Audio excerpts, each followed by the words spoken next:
Welcome back. I hope you've enjoyed working on this design project. I'm going to show you what I think we should be doing to this the second floor of this townhouse to make the dining room and the kitchen and the living room work a little bit better. So let's go and look at the plans. This is the original, as Matthew said. We've got this problem here with the breakfast area, a kind of not very well laid out kitchen, the pantry that actually takes one of the three windows from the front, and an ill-defined dining room. So if we start with the demo plan that Matthew had left us with, I think really we need to start to think about the kitchen as a block and where would we put it. We've only got three options. It either goes there in a better configuration, it goes there, or it goes in the middle. I'm going to choose the middle location because I think that we would want to put the primary two living spaces at the front and at the back. So I'm going to say dining and living there. And also, if we just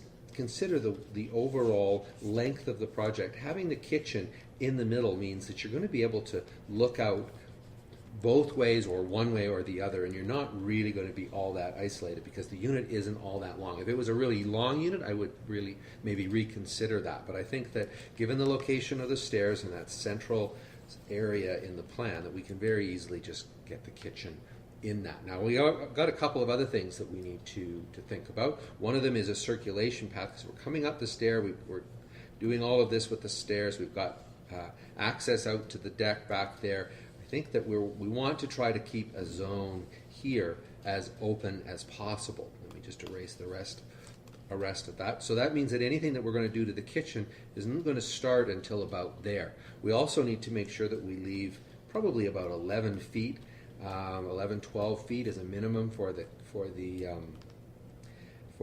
dining room. So that means we're going to have something there, and we want to try to maximize as much as possible the space that we can have over on in the living area.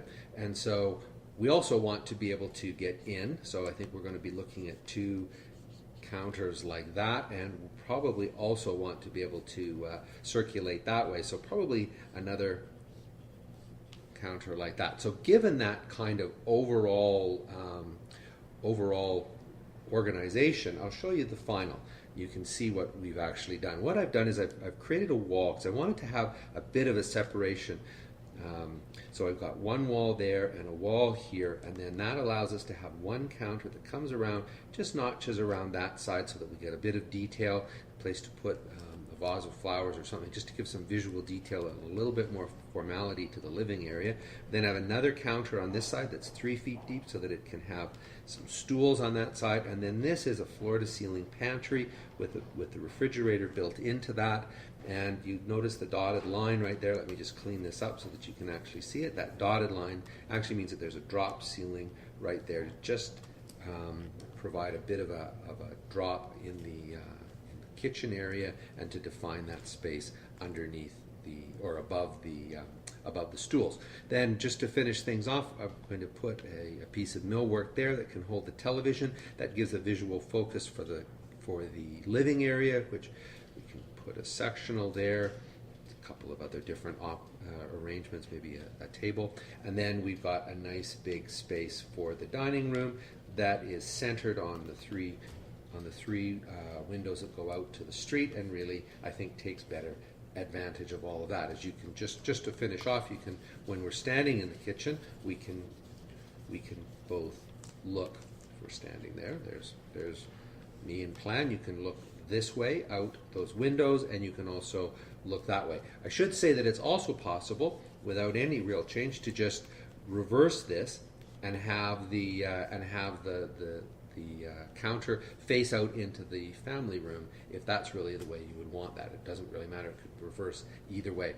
So that's what I think we should be doing to this project. Adding those 2 points for fixing the kitchen and the dining makes 15 out of 20, which is a lot better than 13. I'm interested in, as always, in what you've done, so post your plans, and on Friday we'll pick the best one. Thanks for watching.